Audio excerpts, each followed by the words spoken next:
saya ulang supaya masuk dia, karena saya sedang menulis buku belum selesai, buku tentang tata cara pengurusan jenazah. Pertama yang harus kita miliki adalah keberanian, kemudian keilmuan, ketiga kepercayaan, keempat kesabaran. Sabar apa? Sabar jangan buru-buru. Dan sabar apa? Sabar jangan diratapi. Boleh nggak ditangisi? Boleh. Dalam satu hadis dijelaskan dalam kitab Bulughul Maram itu ada hadisnya bahwa seseorang yang meninggal dunia, kemudian banyak saudaranya, tetangganya, sahabatnya keluar air mata kesedihan karenanya, karena kasih sayangnya, keluarkan air mata atas kepergiannya. Sebanyak air mata itu menghapuskan, menggugurkan dosa-dosanya. Tapi semakin banyak orang tertawakannya, orang meninggal diketawahi, semakin tersiksalah dia. Tapi menangis tanpa ratapan. Kalau nangis tambah ratapan, ratapan itu artinya suara. Bangun minang burmatilahu, begitu. Nah, ini tersiksa. Kalau sekedar air mata, sabar jangan meratapi jenazah. Itulah 4 sifat yang harus dimiliki. Baik Ustaz, saya sudah memiliki 4 sifat tadi. Apakah bisa langsung? Tunggu dulu, ada ilmu-ilmu lain. Adab-adab dalam pengurusan jenazah juga harus diketahui. Misalnya, ini 10 lewat. Bisa. Tetap saya nih kalau saya ini. Jadi ada adab-adabnya. Pertama kali dalam proses pengurusan jenazah, termasuk daripada awal-awal detik-detik kematian keluarga kita. Ketika di sakratul maut, ini pengalaman saya nih.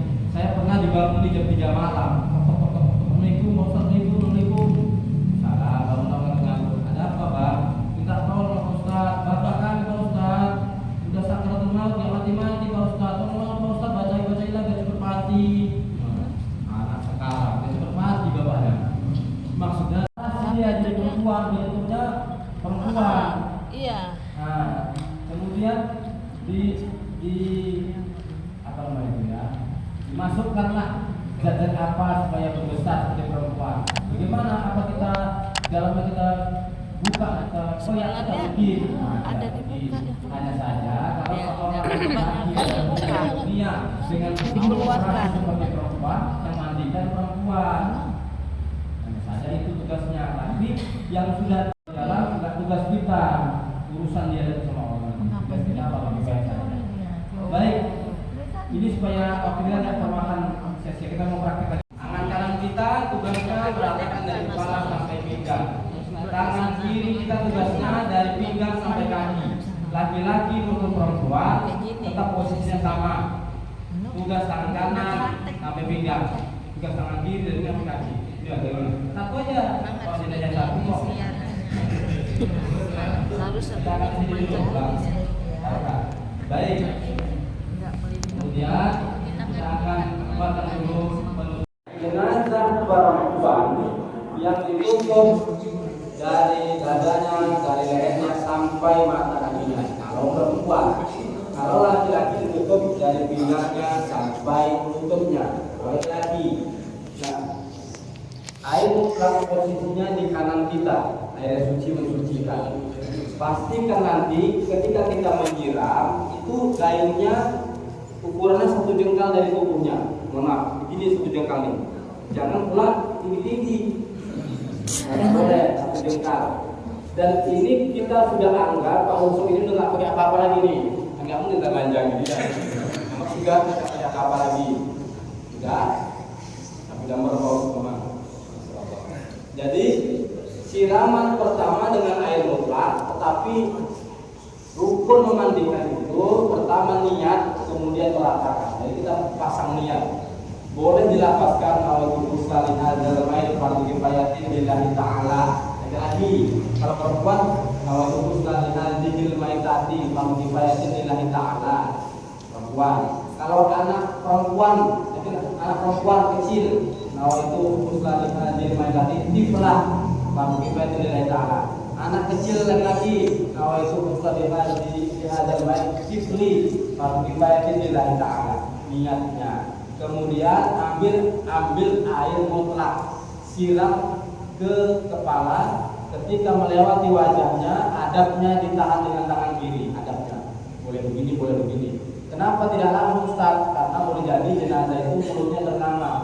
Jangan sampai masuk mulut, walaupun kalau masuk itu lagi, keluar lagi tuh, karena tenggorokannya sudah tertutup. Tapi begitu pun jangan tambahkan keluar lagi diisi, harus ditahan adabnya. Bacaannya ada, ketika siraman ke tengah bacanya Bismillahirrahmanirrahim. Kemudian siram ke kanan Bismillahirrahmanirrahim. Kemudian ke kiri Bismillahirrahmanirrahim. Boleh 3 kali siram, boleh 5 kali, boleh 7 kali. Kalaupun nggak dapat ganjil, genap pun boleh. Yang penting meratakan. Bagaimana cara nyiramnya? Siram pelan-pelan. Nah, begini saja. Di atas sarung. Sudah 3 atau 5 atau 7 kali siram air mutlak ini. Kemudian tangan kanan ini meratakan, mengapa ya? Diratakan, disela-selakan. Air mutlaknya disela-selakan. Air mutlaknya disela-selakan. Ketika di bawah sarung, tangan kiri yang meratakan. Ratakan air mutlak dulu. Kalau ibu-ibu perempuan, nah, tetap di bawah sarung, ratakan airnya. Kecuali ada tersentuh, terpegang, terasa ini ada yang mengganjal. Bolehkah kita lihat? Boleh. Mohon maaf, ada yang mengganjal, maka dilihat. Umpamanya laki-laki itu, mohon maaf, dengan pikir kan apa saya bilang supaya aman. Ratu-ratu itu kan lipatan kulitnya itu kan terlipat, itu pastikan. Kalau seandainya ada yang mengganjal, kondisi darurat boleh ditengok sebentar apa ini. Oh, sudah cukup dibersihkan. Selama-lama, oh gitu ya, atau selama-lama jadi makhluk kita. Nah, sudah diratakan dengan tangan kanan dan tangan kiri air mutlak ini, kemudian sebelah kanan juga harus kena air, sebelah kiri juga harus kena air. Kan bisa berbalik nih. Yang mampu tadi disuruh miringkan, kamu abangnya, kamu adik dan anaknya, miringkan ayam, dimiringkanlah sama anaknya. Nah, begini. Posisi miring ke kiri, yang kanan akan disiram. Kita menyiram air mutlak 3 atau 5 kali. Anak-anaknya disuruh meratakan. Tugas mereka itu diratakan sama anaknya. Ketika di posisi, mohon maaf, ketika di posisi dubur, ini tugas anaknya yang di dubur siapa? Bagian siapa? Terserah anaknya keberapa. Sekarang kamu di bagian itu kamu memegangnya. Dipeganglah dengan anaknya. Nggak ada kotoran kotoran, disiram aja. Nah, kalau ada, bersihkan yang keluar. Sudah, istinjaknya baru pertama. Ada 4 kali istinjak, itu pertama. Dan dibilas ke air mutlak tadi, ditelentangkan. Baru sekarang bagian kiri masih air mutlak. Jangan dicampur-campur dengan air sabun, jadi air mustakmal. Pastikan air mutlak dulu. Miringlah ke kanan. Sekarang bagian kiri disiram dengan air mutlak bagian kiri, kemudian istinjakanlah. Kalau tadi anaknya istinjakan, sekarang kita yang istinjakan. Tangan kiri memegang tubuhnya. Pastikan tidak ada warna, tidak ada bau. Maka ditengok tangan kita, ada warna enggak? Merah, kuning, hijau, terserah. Enggak, bersihkan gak ada warna, kemudian gak ada bau. Pasti gak ada bau nih. Sudah. Kalau boleh tidak Ustaz dimasukkan jari kita, boleh. Mencoblos-coblos itu nggak boleh, belum pada hari-hari mencoblos. Namanya yang satu hari mencoblos-coblos. Nah, itu nanti kalau seperti ini kan ada jelas saja. Udah pada hari nanti, pada hari bulan, sana harusnya. Pada hari yang pulang. Pada waktu istinja itu jangan memancing kotorannya keluar, makanya nggak boleh dicoblos, keluarnya saja. Kalau sudah keluar itu biasanya nggak berhenti, keluar terus karena duburnya itu udah nggak berfungsi, udah dol dia bahasanya. Makanya pasti disiram aja. Ada caranya nanti, yang keempat ada caranya. Udah disiram lagi. Ini yang sering terjadi di dubur ini, sering masalah. Ketika ditapal itu keluar lagi dia, karena cara istinjaknya salah dia. Ini baru yang kedua istinjak. Air mutlak sudah rata depan, kanan, dan kiri. Istinja ada 2 kali, di kanan dan di kiri. Sekarang baru istinja kubul. Kalau tadi dubur, sekarang kubul. Bagaimana cara istinja kubul? Mohon maaf, ini tangan kiri kita masuk. Mohon maaf, laki-laki itu kan ada belahannya. Belahannya dibuka, disiram dengan air. Pastikan, kalau ragu boleh dilihat sebentar. Kalau sudah yakin, sudah jangan dilihat. Kalau belum khitan, belum sunat, kalau belum sunat tadi paksa dibukakan, disiram. Kalau ibu-ibu, kalau perempuan, pastikan belahannya lipatannya. Bagaimana cara ibu istinja untuk diri sendiri, begitu kita istinja untuk jenazah almarhumah ini. Pastikan lipatannya dan pastikan dan dalamnya bersihkan semua. Istinja sudah 3 kali, 2 kali dubur, sekali kubul. Apakah kita langsung istinja yang keempat kali? Tunggu, kita tambah dulu urutan selanjutnya. Saya ulang supaya ingat. Depan, kanan, kiri, istinja kanan kiri, lalu kubul. Sekarang air mutlak, sekarang air sabun. Air sabun yang berbusa itu siramkan. Sudah kena air sabun semua, ambil sabun, ratakan sabun. Boleh nggak pakai sampo? Boleh. Nah, kalau pilih aja pakai sampo, siram aja sabun itu. Ya, disabunilah tubuhnya. Dan sabun tubuhnya nggak mestikah dibiri-birikan, nggak mesti pakai sabun saja. Nah, dibiri-birikan dia. Biasanya nih, kalau jenazah semakin banyak bergerak-gerak, itu keluar lagi karena tidak berfungsi dia. Jadi kalau ternyata sama bila jenazahnya dibilinkan lagi, air sabun dibilinkan lagi ternyata, maka nanti setelah air sabun dibilas setelah ini, diistinjakan yang terakhir kali, memastikan supaya tidak ada keluar lagi. Caranya begini, perhatikan. Caranya begini, kakinya dikangkangkan, lalu perutnya diurutkan ke bawah, di bawah 3 kali 5 kali tekan. Barangkali yang kuat. Kalau masih ragu di 3 kali atau 5 kali masih ada keluar, dibersihkan, masih keluar juga. Cara yang terakhir, didudukkan sedikit, diurut dia. Lalu bisa siram, heboin, sudah bersih, insya Allah nggak keluar lagi. Itu tekniknya supaya bersih. Hampir 4 kali tidak. Cara saya supaya bersih. Selama ini dibuat begitu nggak kuat, sudah besar.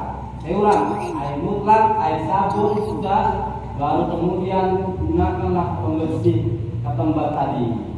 Kuping kanan dibersihkan, kuping kiri dibersihkan, cukuplah bagian depannya saja. Remes-remesnya, mata-matanya dibersihkan, lubang hidung kanan, lubang hidung kiri. Kalau giginya terlihat tersenyum dia, sunnah pakai kayu siwak. Kalau ada kayu siwak, kalau tidak ada, kata batu pun boleh. Kalau bibirnya rapat, bibirnya kalian dibersihkan. Lihat kukunya, kalau ini kukunya pendek-pendek, nah ini mudah untuk dibersihkan gini aja. Tapi kalau kukunya panjang, hitam-hitam, terpaksa dikerok hitamnya juga. Paham? Kuku kakinya juga begitu, kuku kakinya kanan dan kiri. Selesai, kata digunakan, dibersihkan inilah. Apalagi Ustaz, selanjutnya ambillah air wangian. Kalau sudah sabun, air tambahan. Pertama, begini baik, campur dengan air hangat sekayu ini. Air hangat masukkan kapur barus yang sudah dihaluskan. Air hangat yang kedua, jeruk purut yang sudah dipotong-potong, masukkan, campurkan. Yang ketiga, bubuk cendana kuning kecoklatan. Ini sunnah ya, namanya jangan paksa. Itu nanti air jeruk purut dulu dari leher ke bawah. Setelah air jeruk purut, air bubuk cendana dari leher ke bawah. Baru yang ketiga, air kapur baru seluruh badannya. Mau laki-laki, perempuan sama urutannya. Kalau dia sudah disaring airnya tadi, tidak ada yang tinggal di situ. Kalau belum disaring berarti kotoranlah badannya. Badannya yang kotor, bekas air, bekas bekas jeruk purut tadi dan bekas lainnya itu dibersihkan dengan air mutlak, dicampurkan. Sudah selesai. Sudah. Sekarang apa lagi? Mau diwudukan, tunggu. Nah, ini ilmunya nih. Sebelum diwudukan, kalau jenazahnya laki-laki, seorang ayah panggil anak perempuannya di luar. Panggil anak perempuannya, panggil istrinya, panggil adiknya, boleh masuk ke dalam. Yang perempuan siram, bacakan Bismillahirrahmanirrahim, Bismillahirrahmanirrahim, Bismillahirrahmanirrahim.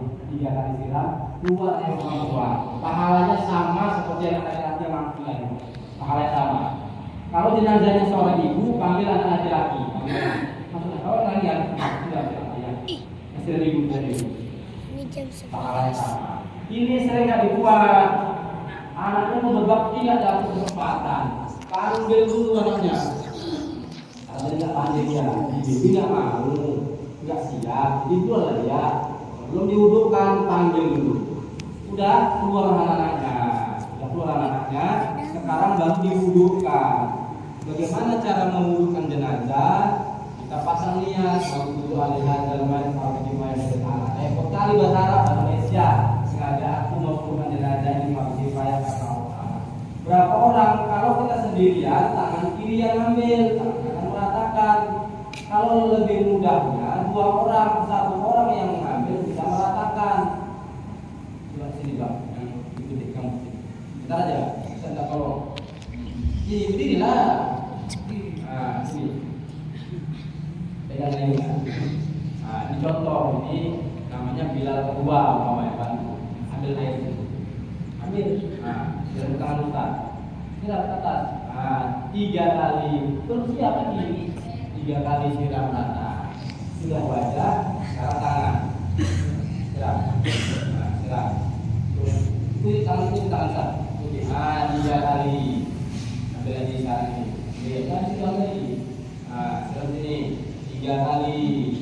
Nah, lalu kepala. Ambil habis. Nah, siram tangan, ratakan kepalanya. Jadi ambil habis.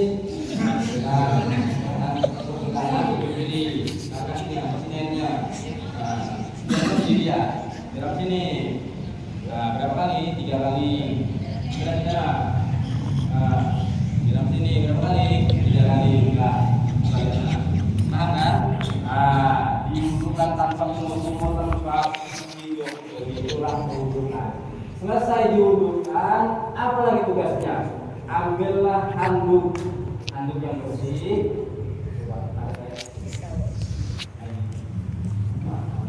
Handuk ini dibentangkan lebar begini. Nah, apa? Dibentang, ditekan begini, ngeringkan saja. Ditekan-tekan saja. Lalu, masukkan ke dalam sini, dikeringkan, ditarik dia. Sudah kira-kira rata dikering, ambillah kain panjang pengganti. Ini udah basah, ambillah yang kering. Yang kering ini dibentang lagi semua.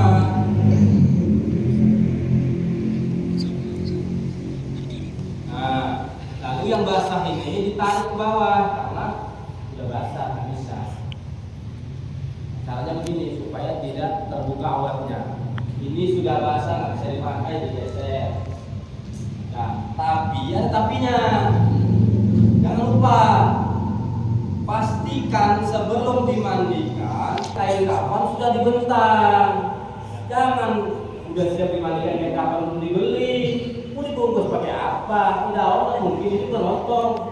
Jadi pastikan sebelum memandikan ada kain kafan yang sudah dibentang. Anggaplah sudah dibentang, kita susun. Sudah dibentang, sudah siap, diangkatlah jenazahnya ke kain kafan. Jadi kalau karena karena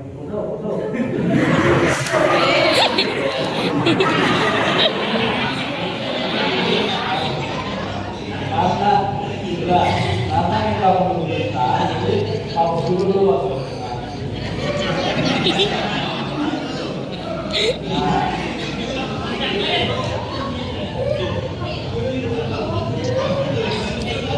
Sukarelawan. Baik, perhatikan.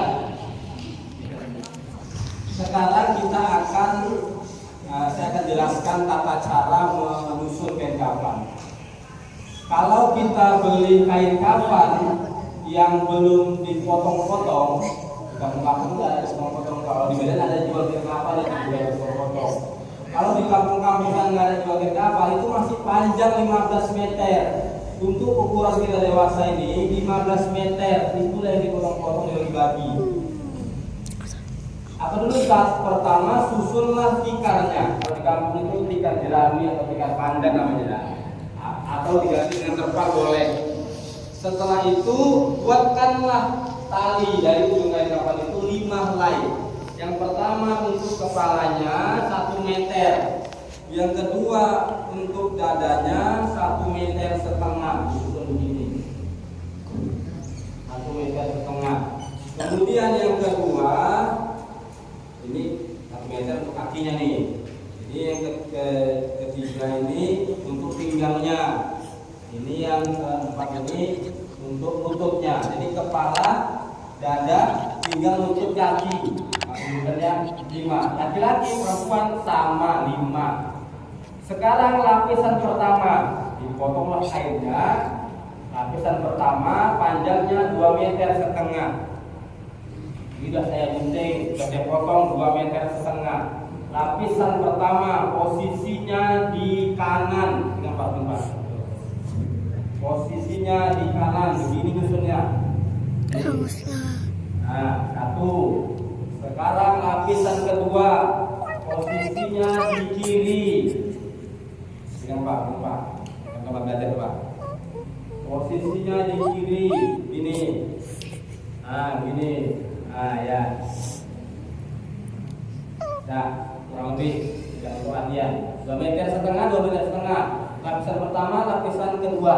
Laki-laki minimal 3 lapis, perempuan minimal 5 lapis. Kalau supaya laki-laki mau dibuat 5 lapis boleh. Lapisan pertama, lapisan kedua, lalu lapisan ketiga. Panjangnya sama 2,5 meter. Nah, di tengahnya, tadi di kanan, kedua di kiri, yang 3 di tengah. Nah 3. Sekurang-kurangnya 3. Ustaz, jenazahnya laki-laki ini mau dibuat 5 biar rapi. Yang keempat apa? Yang keempat sarungnya. Sarungnya berapa meter? 1,5 meter. Ini apa nih? Ini baju.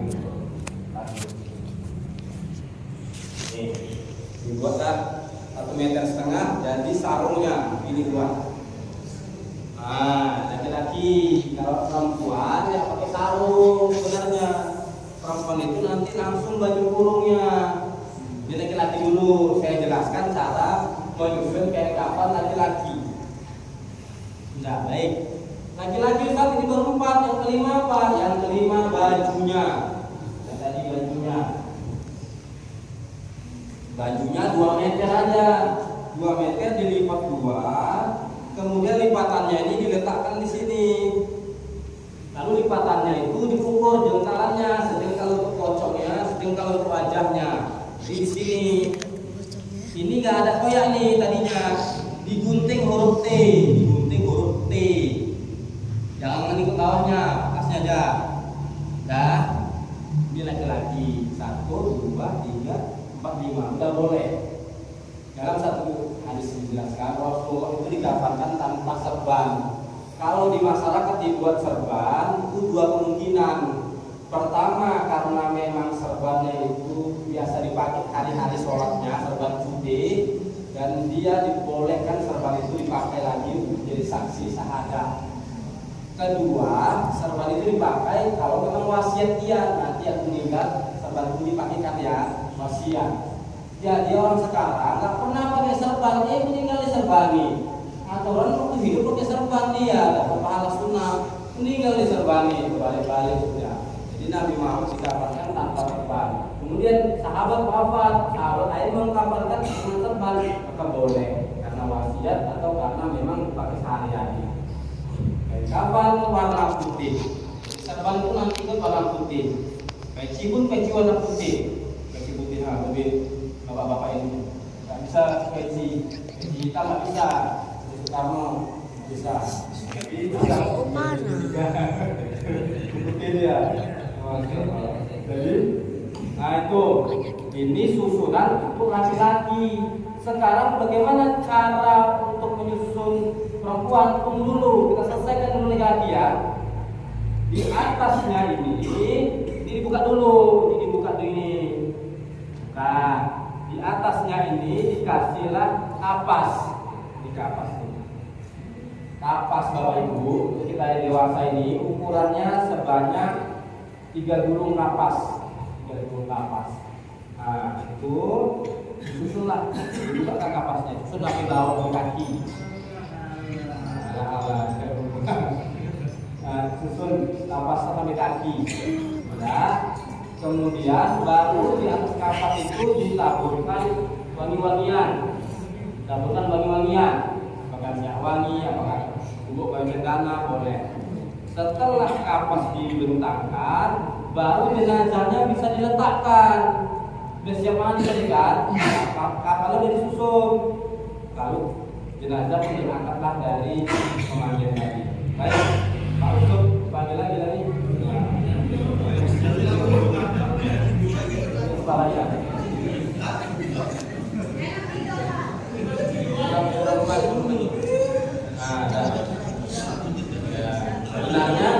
Sebenarnya kita yang usul kita meletakkan, bukan ini baik, selanjutnya ya.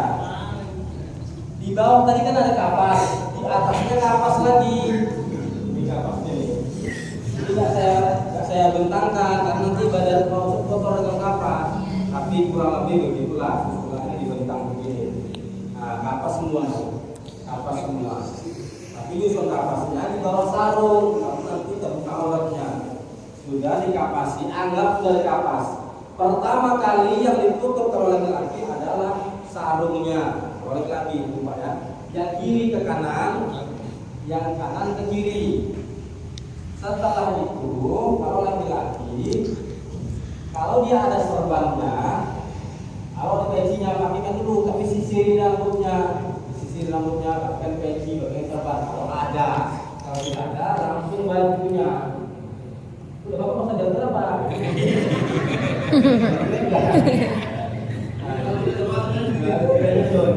Nah, dipakaikan bajunya.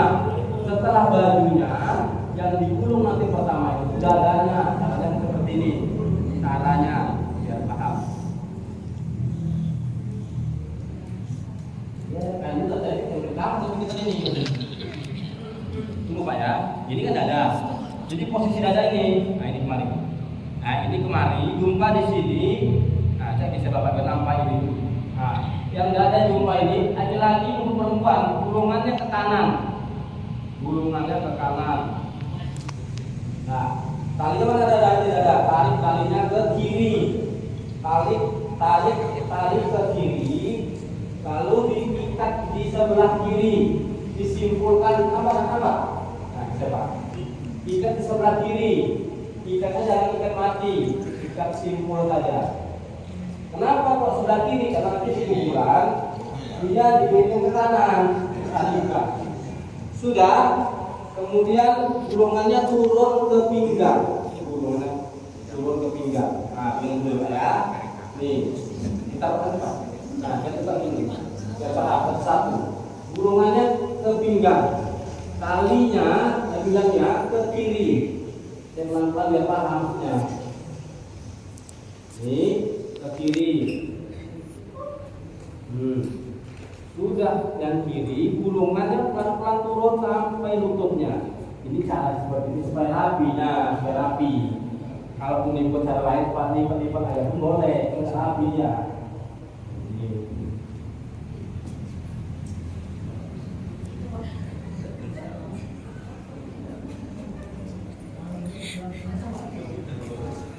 Ada. Gulung sampai ujung kaki.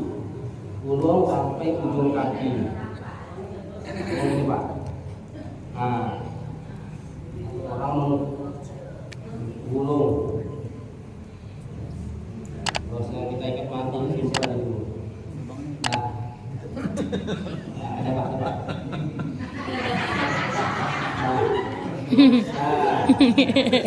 Perhatikan, sebelum ditutup wajahnya, ini sudah 4 ikatan, ya, sudah lurus kaki. Sebelum diikat wajahnya, kepalanya, ini boleh terakhir kali berziarah namanya.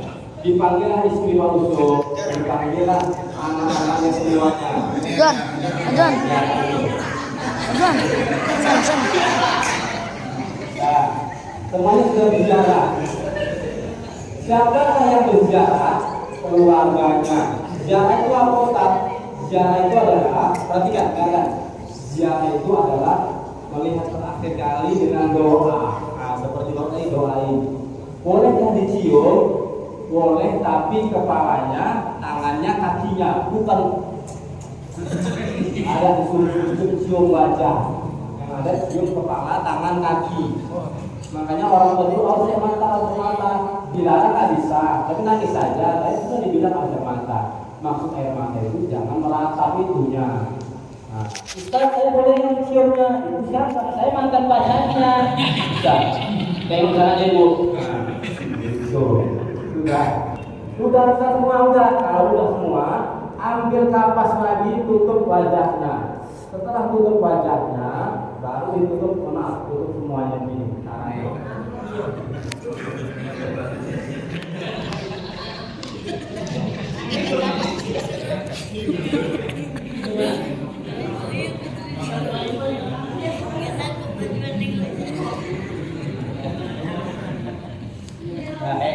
ini karena Usut belum meninggal, kita buka dulu ya. Nah, kalau ada belajar senyum gini, kalau belajar senyum, berarti udah nampak tuh enggak udah. Kosong. Nah. Baik, kita lanjutkan ya. Bapak Ibu dirahmati, setelah dikafatkan, lalu kemudian disolatkan. Bagaimana cara menyolatkan jenazah? Mudah saja. Gak ada rukuk, gak ada duduk, gak ada sujud, cukup berdiri.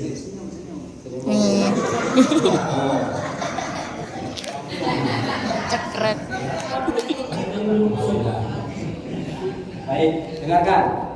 Dari foto udah. Perhatikan. Cara menyolatkan jenazah.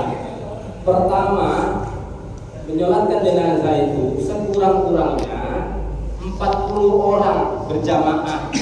Kalau tidak cukup 40 orang, sekurang-kurangnya 3 saf. 3 saf. Walaupun cuma 7 orang sekalipun, buat 3 saf. Imam 1, saf pertama 2 orang, saf kedua 2 orang, saf ketiga 2 orang. Jelas ya? Ustaz Ikram Akmal, sahabat saya di Al-Wasiyah. Dia di sini dia kafirnya.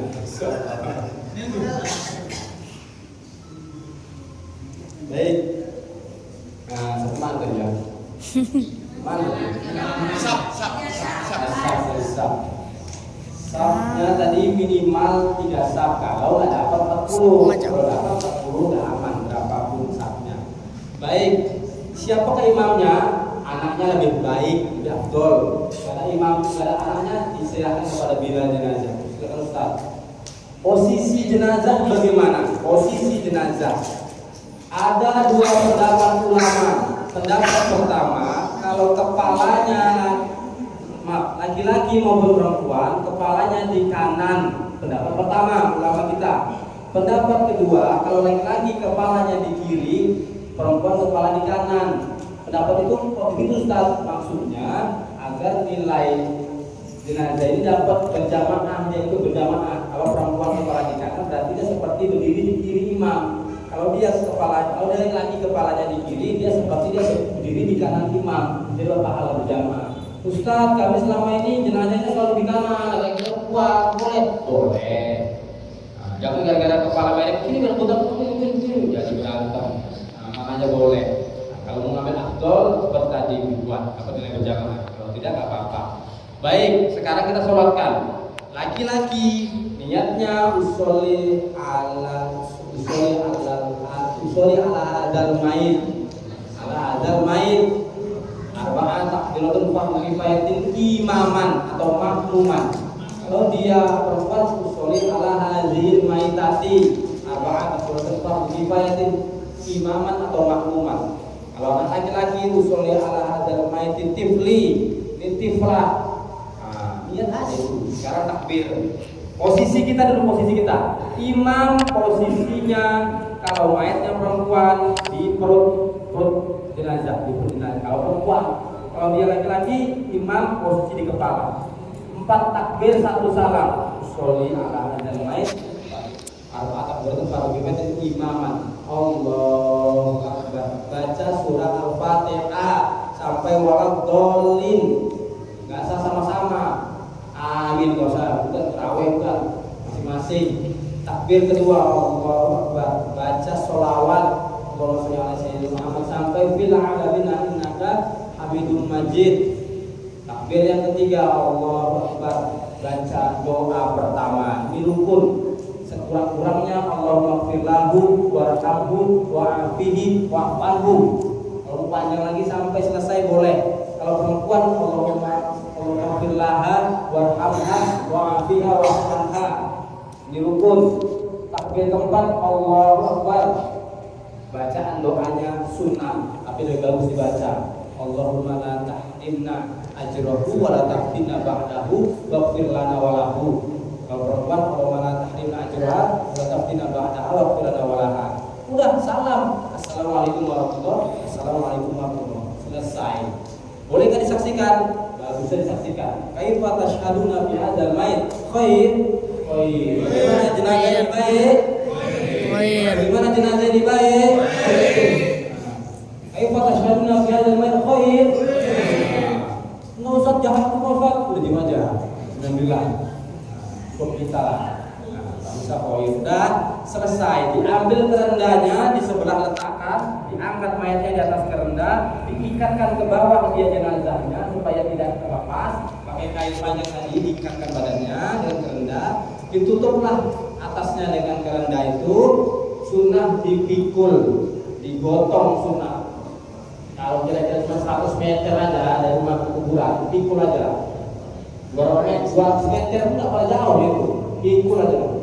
Kalau udah berkilo-kilo jauh, baru pakai ambulan. Pakai ambulan ini bukan langsung ke ambulan. Dari rumah ke ambulan, sunnah difatihahkan biar dapat langkahnya, biar dapat pikulnya. Al-Fatihah, gitu kan? Al-Fatihah 3 kali, biar dapat pahala memikul dan pahala berjalan. Sampai di perkuburan, pastikan kita jangan pijak-pijak kuburan, jangan langkah-langkah kuburan, jangan duduk-duduk di kuburan. Nanti anaknya sudah di bawah, ya menunggu di bawah anaknya, suruh turun. Penggali kubur, ada tugas penggali kubur itu, udah siap kan? Suruh naik, anak suruh turun. Ini giliran tugas anak ini, bukan. Jangan semua penggali kubur dia di dapur, dia ngarahkan aja. Kawannya turun, terima. Pelan-pelan diturunkan dari kaki duluan. Jangan dilempar 1, 2, tangkap. Gitu. Sampai nangkap tanah. Maaf ya, umpama ini kiblat, ini umpamanya kiblat. Jenazah posisinya akan menghadap ke kiblat, miringkan ke kanan. Nah, miring ke kanan, lalu ambil tanah-tanah keras 3 atau 5 tanah-tanah keras gumpal-gumpalkan. Ini tali pocongnya dibuka, wajahnya dibuka, disuruh mencium liang lahat, kenakan tanah liang lahat, talinya direnggang, renggangkan talinya, direnggangkan, gak usah dibuka, gak usah dibawa pulang, apa bawa pulang, jimat pula katanya, nah, direnggangkan saja. Nah sudah, kakinya juga begitu, sudah. Kalau posisi kuburannya petak saja liang lahatnya, ambil papan susun miring.